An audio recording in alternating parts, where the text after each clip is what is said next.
संगिना एसे बैसालि जा गेमसेया होनबायलाय गेमसेया एसे बैसालिखा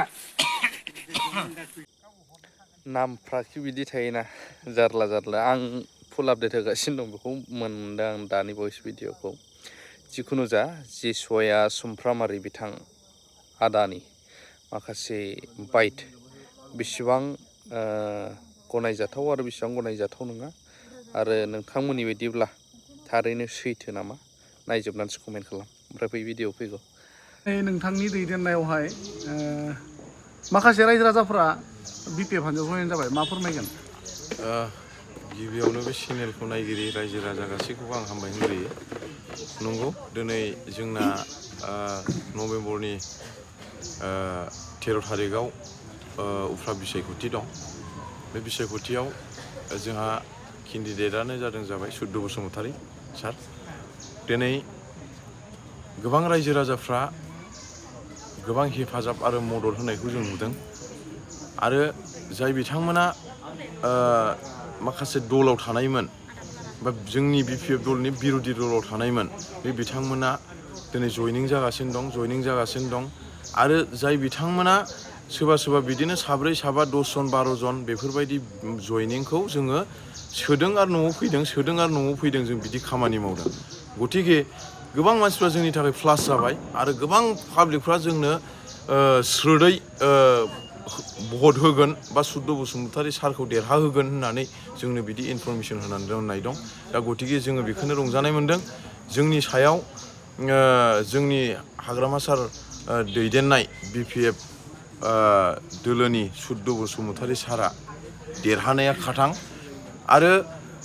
जोङो बेखौनो बुंनो सानो जे रायजो राजाफ्रा जोंखौ गोबां हेफाजाब होदों आरो मदद होदों दिनै जोङो थाखा फैसा बा रां रुफा गारनो हायाब्लाबो दिनै दोलो नोगोरै दिनै जोंनि रायजो राजाफ्रा दिनै ओंखारनानै जोंखौ हेफाजाब होनायखौ जों नुनो मोनदों दा गतिके बिनि थाखायनो जोंहा जे देरहानाया सियर आरो जोंनि बिटिसि 2025आव बिपिएफ सरकार दानायाबो खाथां आरो जोङो मोनसे हिसाबखौ जोङो सानबा मोननो हायो जे जेब्लानाखि बिटिसि इलेक्सन जादोंमोन बे बिटिसि इलेक्सन जानाय समाव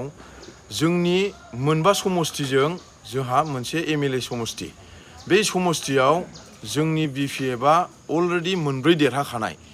दा जोंनि समस्तिया मोनसेल' जेननायमोन 14 समस्ति बे 14 समस्तियाबो बिटिसि इलेक्सनाव बेबो देरहानाया खाथां किन्तु दानि जोंनि परिस्थितियाव जों नुनो मोनदों जोंनि बिटिसि इलेक्सनाव जोंहा 3 केन्डिडेट दंखायोमोन बे 3 केन्डिडेटआव जोंनि पपुलेसना दा बांसिन जानानै दङ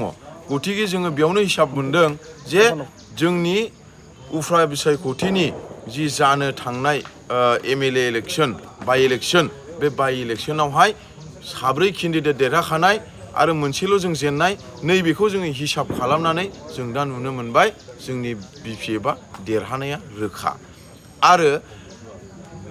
2021 मायथाइयाव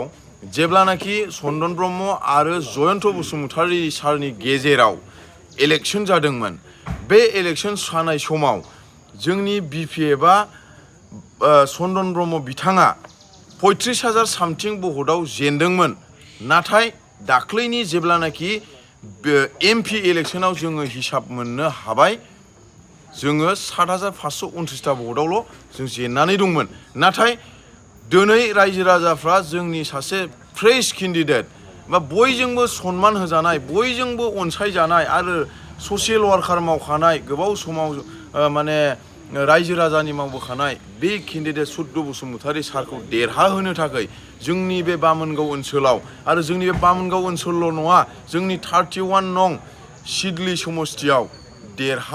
होनो थाखाय बयबो रायजो राजाफ्रा बिग्रायखांदों आरो देरहानाया रोखा आरो जोङो बेखौल' नेनानै थागोन 13 थारिखआव जों रिजाल्ट इलेक्सन थुगोन आरो रिजाल्टनि समाव जोङो रंजानो थाखाय जोङो रेडि थागोन फैबाय थानाय सोर बेयो लावदुम नङा संगिना बे लथा गेमसेया होनबायलाय गेमसेया एसे बैसालिखा लथा